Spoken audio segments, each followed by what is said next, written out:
rated mature audiences only. Viewer discretion is advised.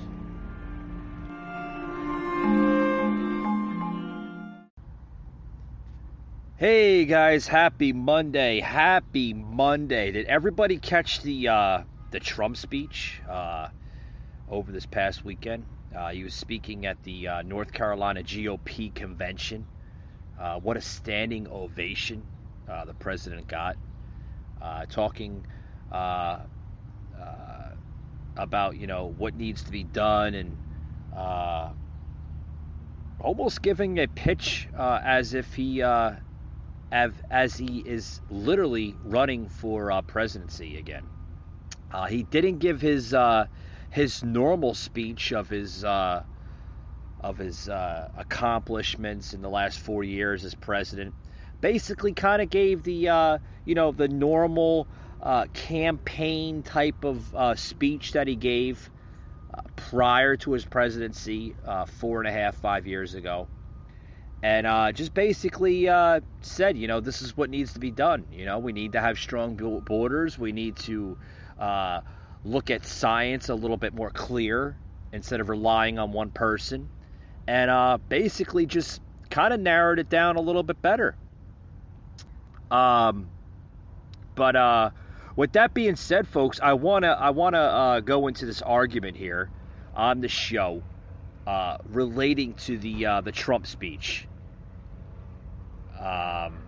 You gotta listen to this. It's now coming out of CNN Politics that are saying that Trump advances dangerous disinformation campaign as more states move to restrict the vote. What? I mean, come on. CNN said just earlier today, this morning, that Donald Trump's speech before the North Carolina Republican Party Saturday night was a reminder of the danger the former president possesses as he undermines America's election system while attempting to reassert himself as the kingmaker on the national stage. What? Folks, I said it time after time. We do have free speech in this country. Doesn't matter if you're a political figure, a public figure, a celebrity, a movie star, a comedian, a podcast host, a radio host, anybody in the public spotlight, right? Even including Donald Trump. If Donald Trump wants to reassess the previous election back in November of last year, that's his God-given right. That's his First Amendment right. Free speech. It's still alive in this country, and it's part of the Bill of Rights, folks. So, his address to the party faithful was a familiar skirt to anyone who turned into his 2020 campaign rallies. And then it goes to say that he attacked President Joe Biden's foreign policy maneuvers. Okay. What is Joe doing right now with his foreign policies? Not a damn thing. Also claimed last night that Biden is destroying the economy, which he is. Insisted that he deserves more credit for the rapid development of the COVID-19 pandemic vaccines, which literally, in my aspect, and I can agree with the president on this, the radical left and the cancel culture are destroying America's freedoms when it comes to pushing this vaccine. Don't get me wrong. I totally agree with the president. Totally agree with the president. The president is right on a lot of different angles. So, with that being said here, guys, I want to plug into the show a soundbite from President Trump just last night. Check this out, guys. So as we're waiting for the sound clip, guys, you got to listen to this. This is the President of the United States, former President of the United States, giving his speech at the North Carolina Republican convention. Okay, and then of course you're going to hear, crooked CNN, going into their gossip here of now they're saying return to the stump. Trump dwells on the 2020 election and the first speech in months. Listen to this stuff here. This is, of course, they're gonna bash him. They've been doing it for the last 5 years now. Listen to this. Everything the Biden administration has done so far, and yes, at points, he obsessed on the outcome of the 2020 election, which he called the crime of the century. He lost that election. And then he began to do a lot of what seemed to be reframing over what many perceived to be his administration's greatest failure, which was the handling of the pandemic. The former president took credit, of course, for the vaccine, but he ignored the fact that hundreds and hundreds and hundreds of thousands of Americans died under his watch. He blasted Dr. Anthony Fauci, saying that he was not a good doctor, but he was a great promoter, and then he demanded money from China for the coronavirus. Here's that moment. But Fauci has perhaps never been more wrong than when he denied the virus and where it came from.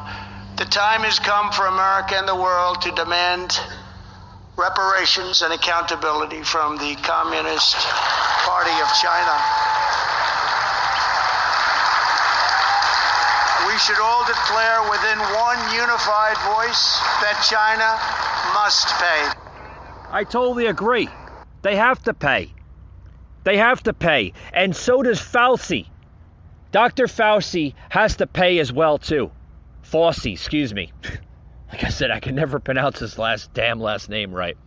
Dr. Fauci and China has to pay for this COVID pandemic. A lot of misinformation. And Trump was right. Not only should Anthony Fauci be removed and fired from his role as CDC head man of the CDC, he should be sent to prison.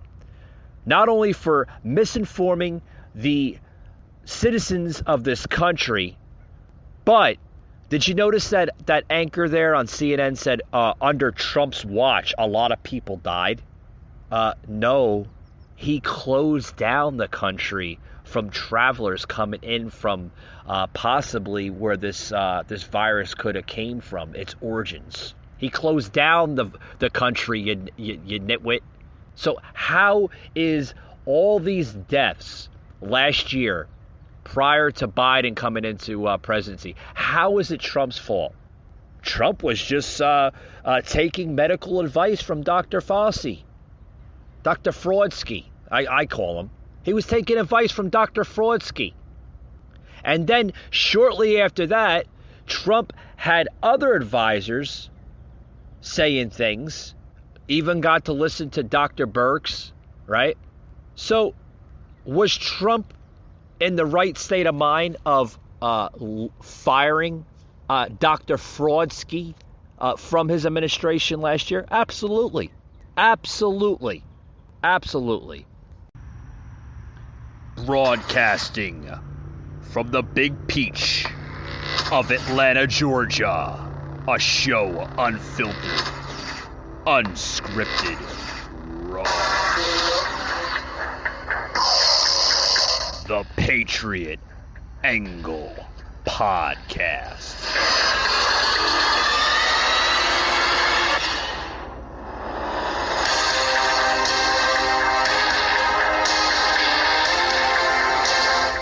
Is being destroyed before our very own eyes. Crime is exploding. Police departments are being ripped apart and defunded. Can you believe that? Is that good politics? Defund our police? Number one, it's bad for our country, but think of it. Defund our police. You know, I've long said they're vicious, they're violent, they, in many cases, hate our country, and they have bad policy. Now, the bad news from our standpoint, they stick together. They don't have some of the people like we have, where they go on their own and they do what they have to. They stick together. And that's the one thing they have. They stick together. But their policy is so bad. And we're going to have a tremendous 2022, just like we did, frankly, 2020. Think of it. More votes than any sitting president in the history of the United States, by far. We had a great election. Bad things happened, but we had a great election. But they're starting to heal. The media, the Democrats, and the so-called experts are now finally admitting what I first said 13 months ago. The evidence demonstrates that the virus originated in a Chinese government lab. Couldn't say it. You couldn't say it. And Dr. Fauci, who I actually got along with, he's a nice guy. He's a great promoter, you know. Not a great doctor, but he's a hell of a promoter. He likes television more than any politician in this room.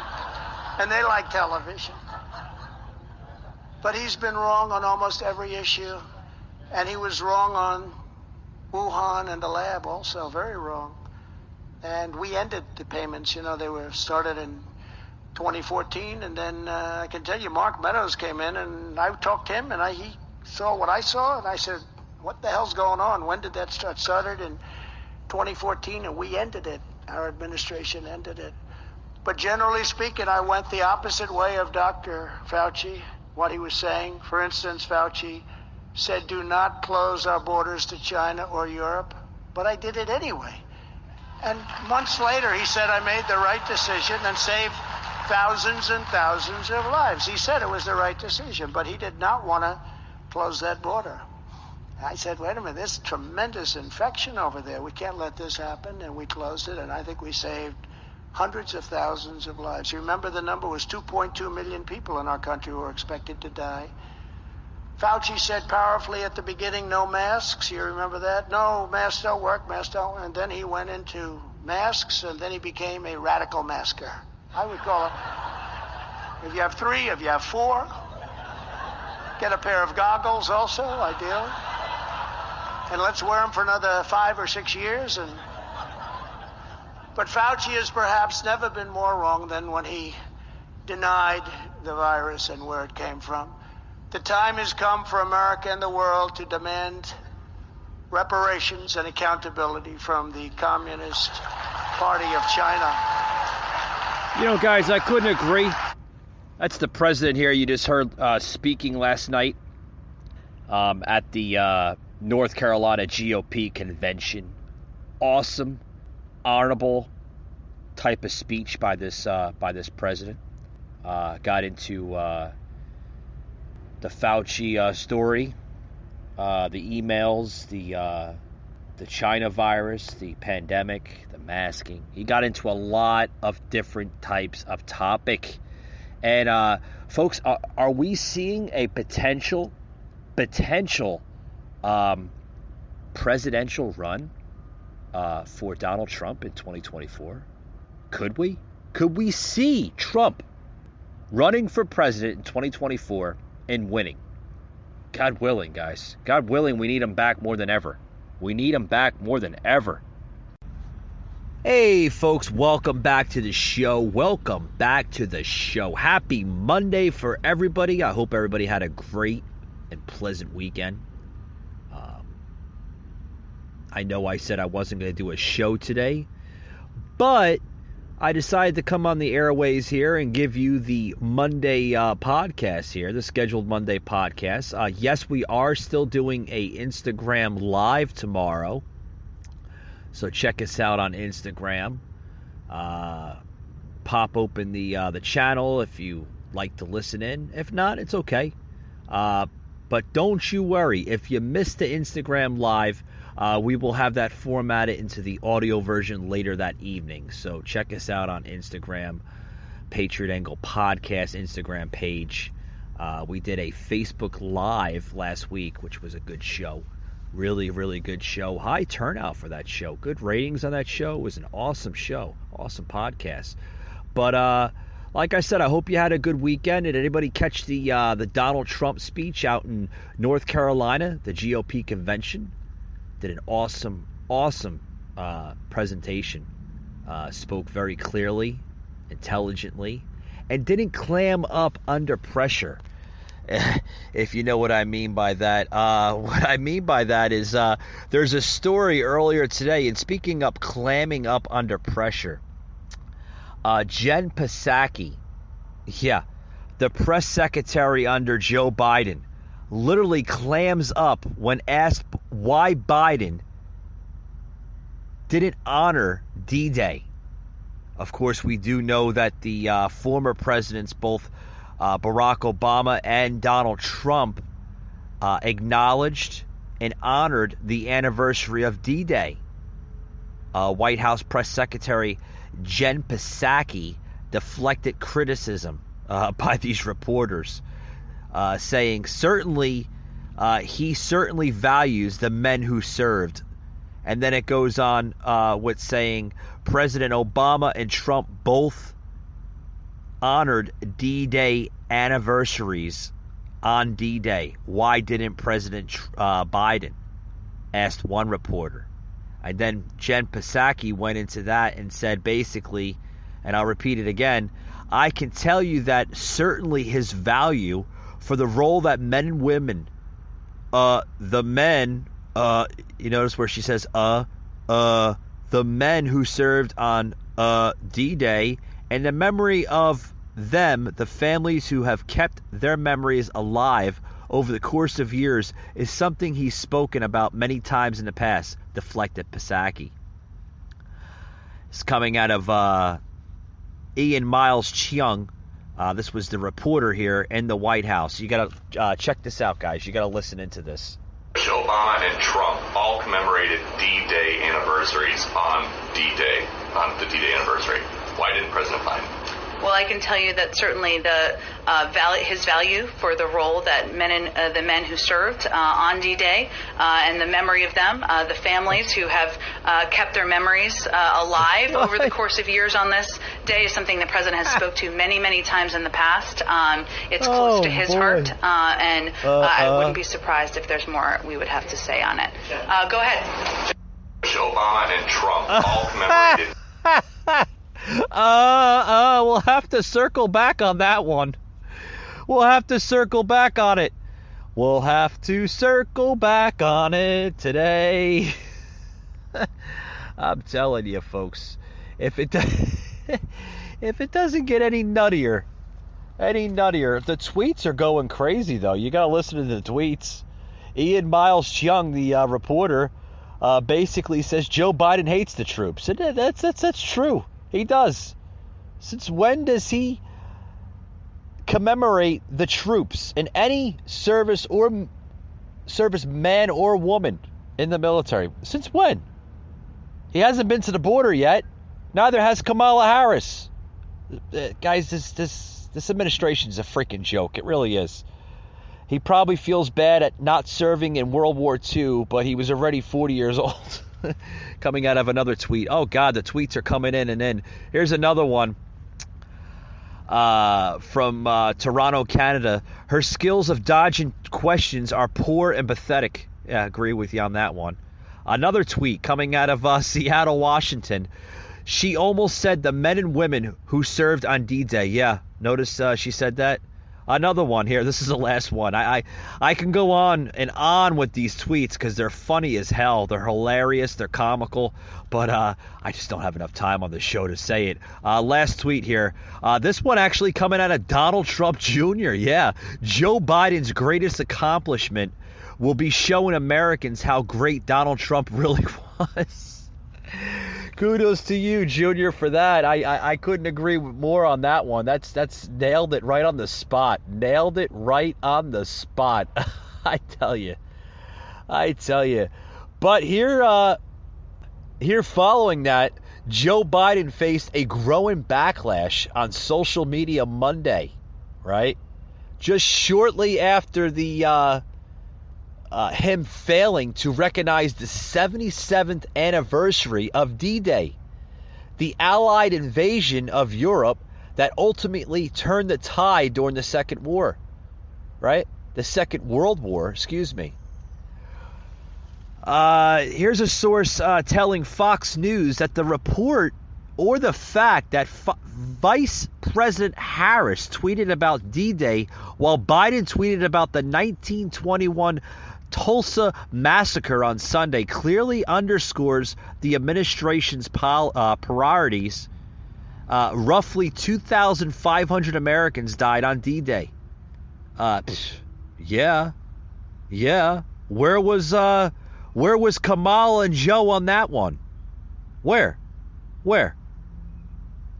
As a veteran, I find this very, very, very disrespectful that the president ends his speeches with "God bless the troops," which now seems to be in words only. He blatantly forgot to acknowledge the tremendous sacrifice of our greatest generation. An Afghanistan and Iraq Wars veteran told Fox News just earlier today. Here's a tweet, guys, coming out of Vice President Kamala Harris's Twitter account. On the 77th anniversary of hashtag D-Day, we honor the heroes who stormed the beaches of Normandy and liberated the continent. We will never forget their courage and sacrifice. Yeah, I guess she had to put that out there because, her boss, the big guy in the office, right, Joe Biden, forgot to acknowledge probably one of the most sacrifices of days or history in the United States military, right? I guess she had to put that out there because Big Joe forgot to acknowledge. Yeah, I'm telling you guys. But here's another tweet. Oh, a tweet coming from President Biden on his Twitter page. I met with survivors of the Tulsa massacre this week to help fill the silence, because in silence, words deepen. And as painful as it is, only in remembrance do words heal. I guess that was his excuse towards the whole D-Day criticism. But here's a video relating to that tweet. This is in reference to what Biden just said in his tweet. Check this out, guys. I am asking for forgiveness. Hold me up a little bit. Thank you. They have to wait 100 years to do all of this? It's amazing what you've all been through. It's amazing you stayed so strong. I think it's important. One of the reasons we're here, beyond wanting to see you, is that I think it's important that as President of the United States, I continue to do what I've done my whole career, speak out about it. You can't pretend it didn't happen. When you pretend it didn't happen, you don't face it. It can happen again. But when you know what happened, you can't run away from it. But we have to fight. We have to fight. And the first part of fighting is telling the truth. And that's what we want to do today.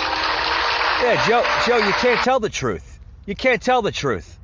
That whole damn video that I just plugged into the show, that's folks, these are lies. Joe, you can't tell the truth. Stop lying.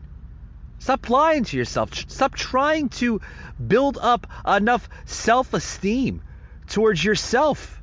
You can't tell the truth. Everything you say is a lie. It's been a lie for the last 40, 45 years of your political career. Seriously, Joe.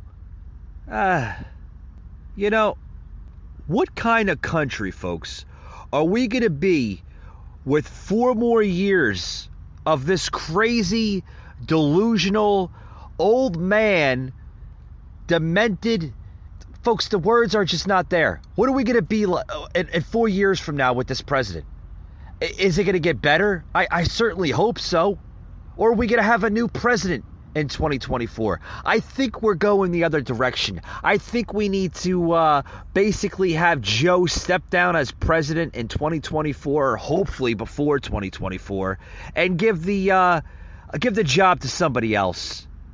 Because this former vice president, now president, Joe Biden, continues with his gaffy-filled basement campaign over the last, 5 months now into his presidency, 5-6 months, apparently warning this country of the dangers possessed by 4 more years of Joe Biden. Like I said, folks, what kind of country are we going to be? Folks, it's going to be a very, very, very dark path in the next 2.5, 3 years from now. Possibly 4 if he gets reelected. I hope not. I hope not. like I said, folks, I hope you tuned into my show a couple episodes back about inflation. He's got this country rising of inflation.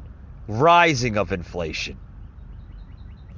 if you think his slurry words, his mishandling of words, his speeches going off the wall,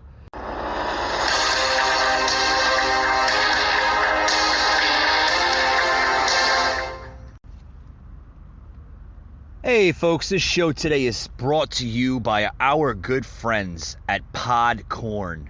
Podcorn, folks, is a great platform if you're starting out in the podcast world. If you're looking to get sponsorship, if you're looking to get more viewers, head over to podcorn.com.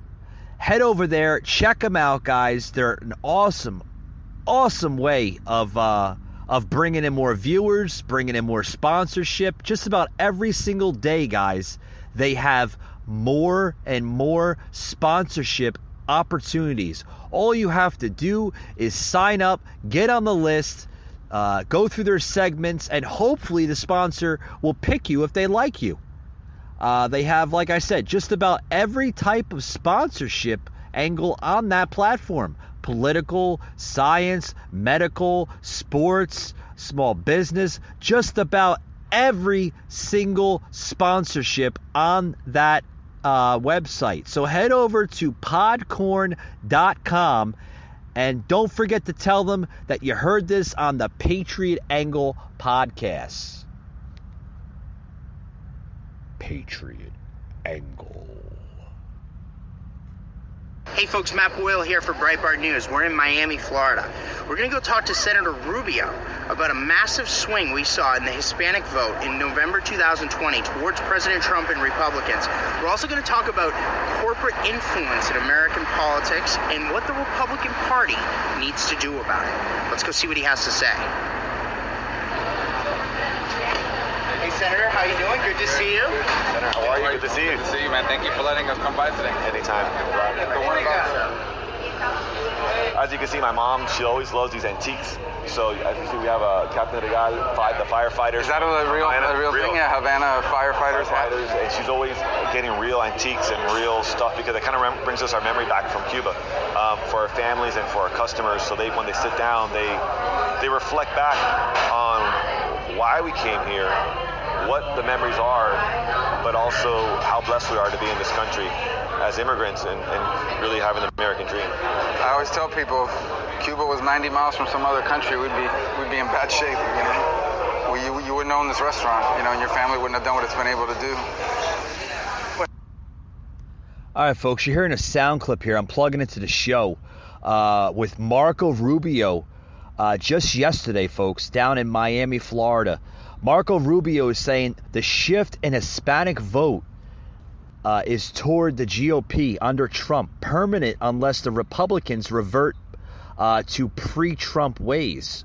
So I guess that's a good thing. Senator Marco Rubio is also a Republican out in Florida, folks, and he told Breitbart News he believes a profound shift seen in the 2020 election and the Hispanic community toward Republicans and away from Democrats will continue to intensify as long as the GOP sticks to what former President Donald Trump taught the party. Listen to more of this, guys. This is crazy. Check this out, guys. Like, get small business into the supply chain issues, right? Because pandemic's hitting, we're going to see disruption.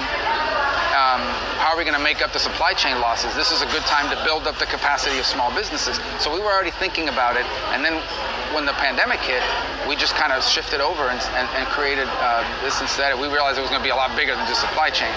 So, look, it was bipartisan. Frankly, I mean, Democrats worked with us on it at that moment in time, and I'm proud of that because they can't get anything passed if it's not bipartisan.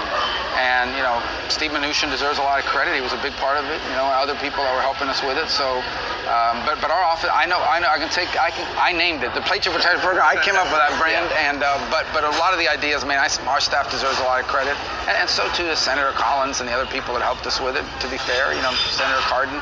It was a time where I think it worked the way it was supposed to work. Government government. We were thinking about people, not about politics. Right, and this is at a time at the beginning of the pandemic when the government's literally asking people to stay home. They're asking people to not go to work, and so they're trying to figure out how do we get them, so that they get to keep their job when we do tell them to go back. Now, the government has lifted a lot of these restrictions. People want to go back to work now across the country, but we have kind of like the inverse problem, because the other big thing that awesome. Get this on. Oh God. Oh my. This is all keto, right? This is all low carb. Oh my. Thank you. Thank you. A small cup? Yeah. Oh, okay. I'll have a little coffee. Thank you. That's perfect. Yeah. Oh, what is this small cup for what? It's a colada. Colada and then more here. Got it. We're all set. Okay, so it's the same thing. Yeah. That works. So your point was right? That's what I always tell people. I had a lot of people say, well, why is government involved in all this? I said, we're telling people they can't open their business. If I tell you Sergio's government wants Sergio's, we want to take over Sergio's because we need it for a public purpose, that's called a taking. We got to compensate them for it. If you tell them we have to close you because of pandemic, that's a taking. It was the equivalent of a taking in the way I viewed it at the time. But for me, honestly, I knew the airlines were going to get their money, all these big companies were going to get their money, but what was going to happen to these small businesses? Millions of them would have collapsed. They would have been gone forever.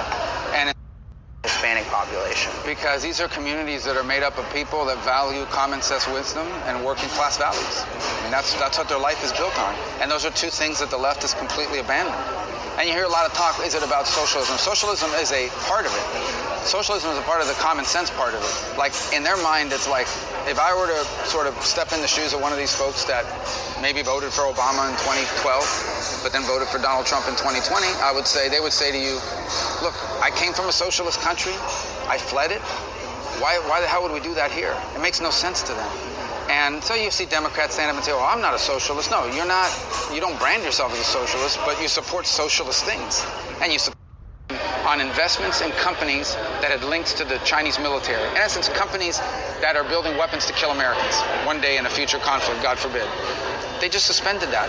The Biden administration. So we've just suspended a ban on American investment flowing into companies who are designing weapons to blow up our aircraft carriers. That's nuts.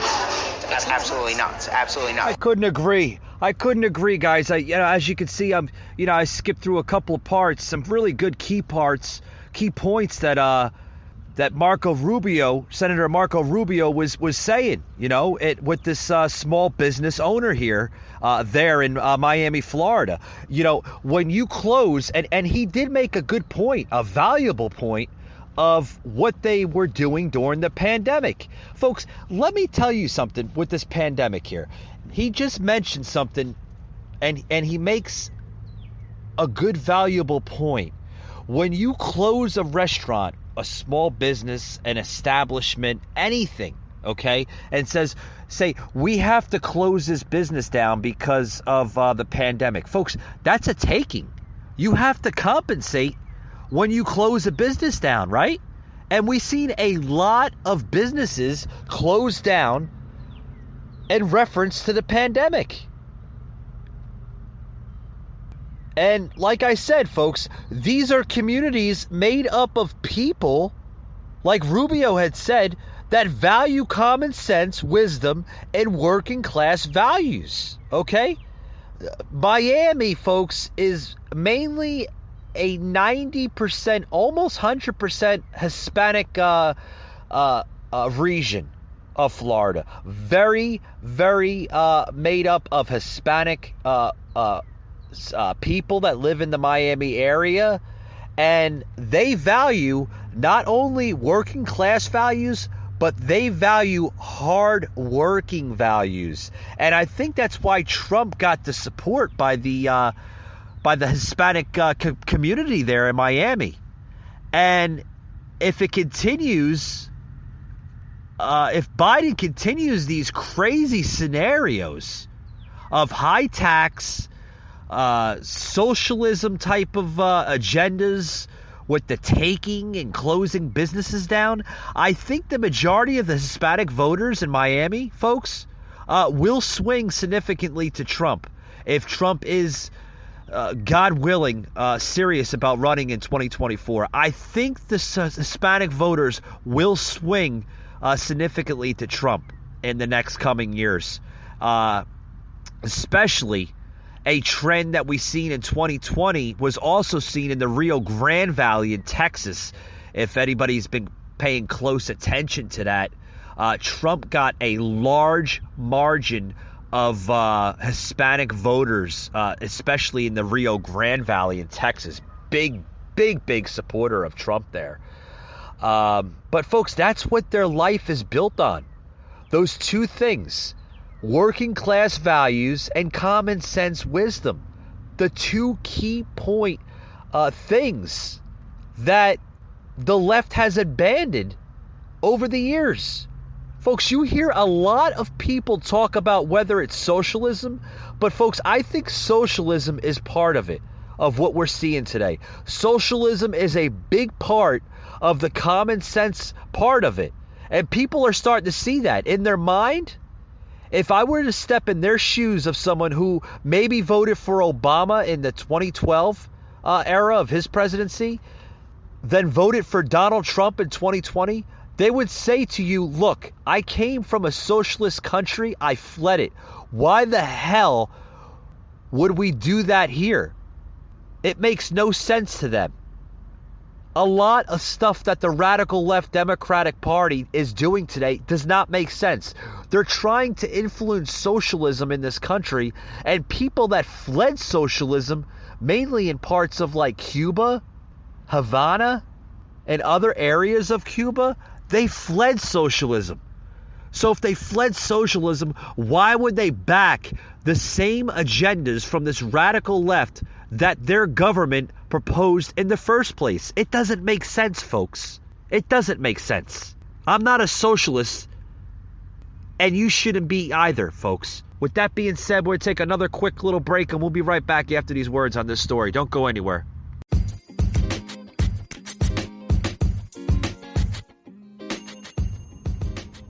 Hey, you guys. This episode today is sponsored by the Bracelet Man. Handmade, personalized paracord bracelets, specializing in military, police, fire, your name personalized even, or even your company or school. He also honors those who serve in the military. And if you're looking to get one of these bracelets, to have it personalized maybe for a wedding or a special evening, contact them at 706-457-7528. Again, it's 706-457-7528. He's located at Atlanta Highway in Rutledge, Georgia. You can also contact him on his Facebook page, The Bracelet Man, or his email at roscoe.0149@gmail.com. The Bracelet Man. Check him out on his Facebook page. Again, The Bracelet Man, located in Rutledge, Georgia.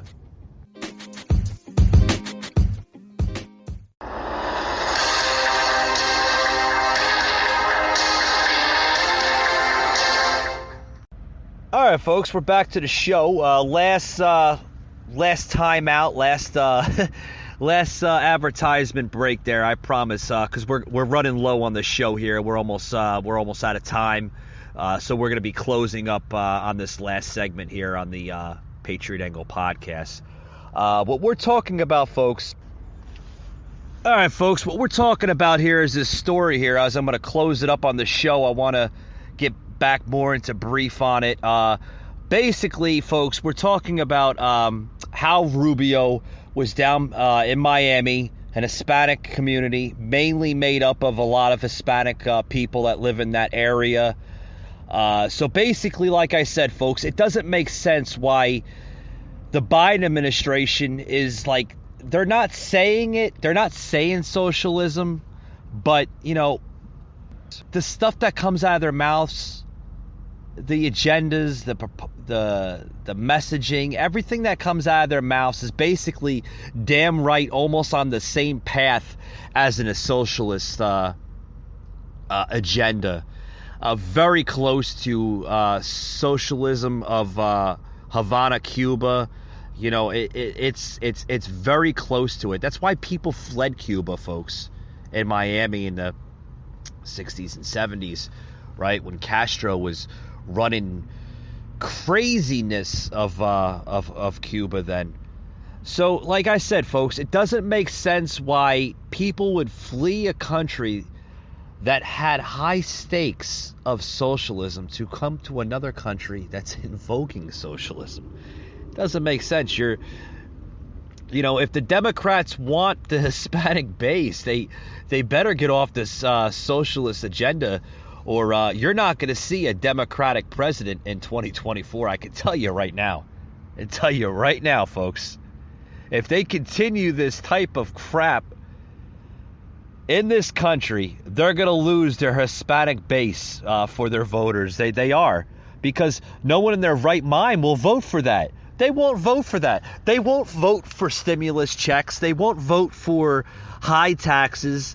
They won't vote for open borders, high crime, drugs. They won't vote for that. They won't vote for riots. They won't vote for looters. They won't vote for injustice. They won't vote for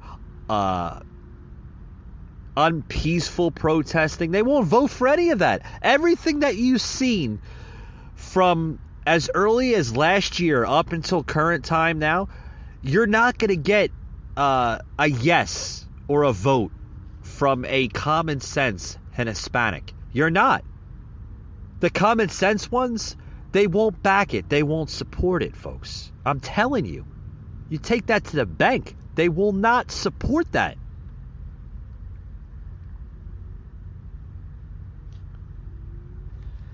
I want to go into this last segment here that Rubio added that this shift will be as permanent as long as Republicans remain focused on common sense values that Trump championed for the GOP moving forward. He also noted that most people in the Hispanic community do not spend all day on Twitter following establishment media figures' orders, but instead they just live life based on common sense. Folks, they don't. They are not lazy people. They don't sit on social media. They don't TikTok. They don't tweet all day. They don't do none of that. These people work their ass off, folks, 60 to 70 plus hours a week. Those are the ones. That's the type of generation that I miss in this country. Because those people need to come back to the country. I don't know where they are hiding or if they're gone, but they need to come back. In closing here, Rubio also said that the left has abandoned that type of an agenda that the Hispanic community values. And what the Hispanic community value is President Trump for doing a lot of things based on common sense. In their mind, it made all the sense in the world. They don't understand why their side is against it, and then working class values, most of these people here don't care what you do with your life. They don't want to tell you how to live your life, who to marry, who to love, and so forth.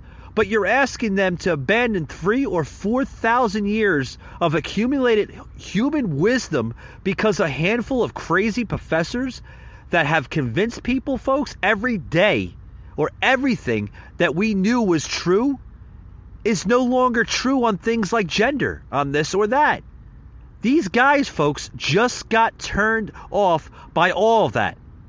The Democrats, they just lost a huge Hispanic base because of what they're doing.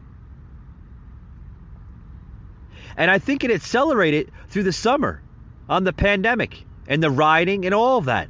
I think that shift is permanent unless we as Republicans go back to being who we used to be. Then we give these people no political home. No political home.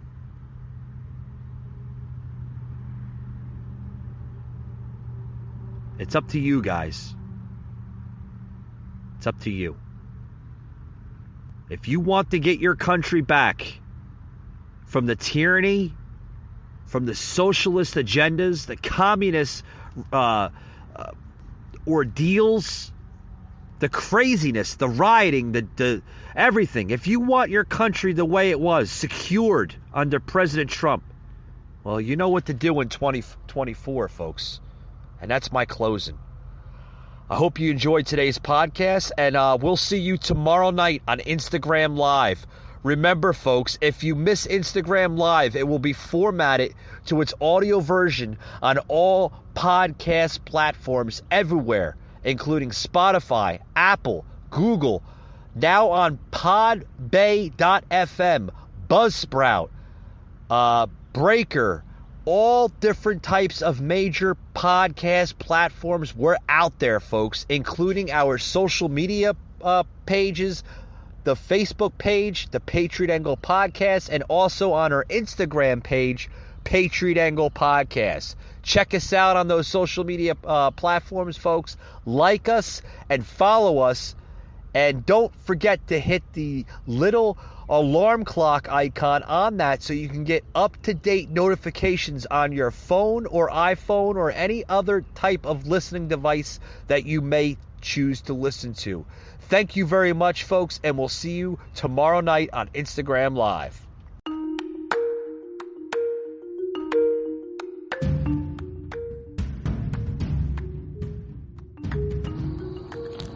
You just heard an episode of the Patriot Angle Podcast, an Anchor platform.